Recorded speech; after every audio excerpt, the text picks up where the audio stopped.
Okay, so let's talk about some of these candidates. You know them all. Who do you see making the runoff? Because surely there will be one. Well, first of all, who's going to make the ballot? I think that's a question. Well, if you had to bet right now, who will make the runoff? I mean, the reason I say who will make the ballot is that there seems to be a serious challenge to Susanna, yeah. Mendoza, the former city clerk, state comptroller, former state rep. I've thought that she would be a very competitive candidate if she's on the ballot. I still think she'll be a very competitive candidate. You'd have to say that Toni Preckwinkle is she is a countywide office holder. She's got a base.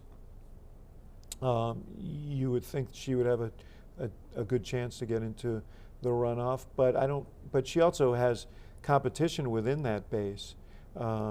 Willie Wilson, I think, will get votes. Lori Lightfoot will get votes. I think Amara Enya, if she's on the ballot, I saw your interview with her. She's a very bright and engaged person, and as you look around the country, these young, women of color have emerged as stars, in various venues. I would watch her as a factor in this race. But if you're Preckwinkle, you have to look over your shoulder and not assume that you have an undivided base. What she does have that is not to be discounted is the endorsement of the Chicago Teachers Union, the endorsement of the SEIU, probably the two most powerful political forces in labor in the city. That is no small advantage. And then, look, Bill Daley is my friend. He's been my friend for 35 years. I've worked with him. I like him and I respect him. He's got a name that is a blessing and a curse. I think it gets him in the game, but he bears the burden of a long-term legacy that is positive, but also the sense of dynasty that trails him. But he, probably as much as anybody can galvanize resources. I think there are a lot of people in the business community who trust him, so he should not be discounted, particularly depending on who winds up on the ballot. Gary McCarthy has a petition challenge against him. If he runs, he'll probably do well Northwest, Southwest, a place where Daley could do well as well. Vallis could do well Northwest, Southwest. So Daley has base issues. So, it's going to be interesting. I just as an old political reporter, I'm eager to see how the whole thing shakes out. You think Amara Enya is the horse to watch then? I think she is a factor. I didn't say she'll be in the runoff. I think I don't know her. I just know what I saw of your discussion with her. And I know what people tell me. And I know that if she's on the ballot, she'll make an impression. That may mean that she'll get significant votes but not make the runoff.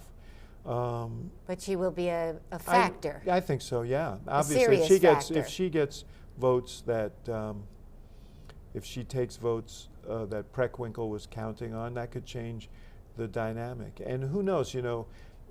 I went out of the prediction business on about 8 o'clock at night on November 6th of 2016. Mm-hmm. So I don't want to say that that anyone on the ballot can't catch the public imagination. And the Chance the Rapper endorsement and the Kanye West, is that going to be a factor? Are the millennials really going to show up and vote, do you think? It's a question, because the history of mayoral races is it hasn't engaged young people in the city. That would be a challenge for her. It will help in terms of resources, I assume. I think where she could benefit is from televised debates. Yeah. Although it is difficult, as we saw in 2016, when you have a field that's so large, it's difficult for anyone to really rise up in debates. I mean, Trump did it, but he did it sort of in conjunction with a full court blitz of other media. And he was so outrageous that he got attention. Yeah, but so I mean, that's an issue. You can also see Lightfoot and Enya kind of competing for some of the same votes. You know, every election is defined by the person who came, who's leaving. Rahm, if you say what were his greatest strengths, I do think the education piece is a big story and one that he deserves credit for. The other is he has been a strong mayor in terms of bringing these corporate headquarters downtown, bringing thousands and thousands of jobs to the city. But you know, I suspect that people don't view him as a neighborhood mayor. And so it may be that people are looking for someone who has a deep connection with neighborhoods. I thought that Mendoza, that one of her strengths might be that she's a, you know, she's a younger Latina, comes from the neighborhoods, and exudes that kind of connection. Some of the other candidates do as well. Does Bill Daley need to do more to say, I am not my brother and here's how? You know, I don't know how much you can say that. I know, because I'm an avid reader of your coverage, I know that you ask him that quite a bit in various contexts. He's going to have to deal with that. And not get annoyed by it, right? I think that it's just a fact of life. And if I were he, I would sail past that. I mean, he's asking people to judge him on his own experience and his own ideas. Thought he made a very good speech at the City Club a couple of weeks ago, in which he laid out in pretty significant detail his view of what the next mayor needs to focus on. I hope all of them do that. You know, the one thing I say, I mean, I'm speaking to you as an analyst. I'm also a citizen of the city, and I want to see the next mayor be someone who is not just someone who can win an election, but can govern the city. And Preckwinkle's baggage, what do you see that as? You know, look, she has great strengths in that she has a lot of experience, spent many years in the city council. She's run a government. You know, sometimes I wonder why she wants the job, however, because, you know, there's clearly parts of it that she doesn't love, and part of it is dealing with people like you. Yeah. And when you're mayor, it's, you know, the county board presidency is kind of a sleepy outpost. When you're mayor, there's a room full of people whose job it is to keep an eye on you throughout, and you're asked to comment on everything. You can't duck anything. She's not used to that. And she's not particularly good about hiding her displeasure. Yeah. So that irascibility is something that can plague her in the campaign, and it can bedevil her as mayor if she gets elected. Before we go, can you give us a quick person that you think is the up-and-comer in the Democratic Party nationally for president? You know, there too, I think it's not an obvious question.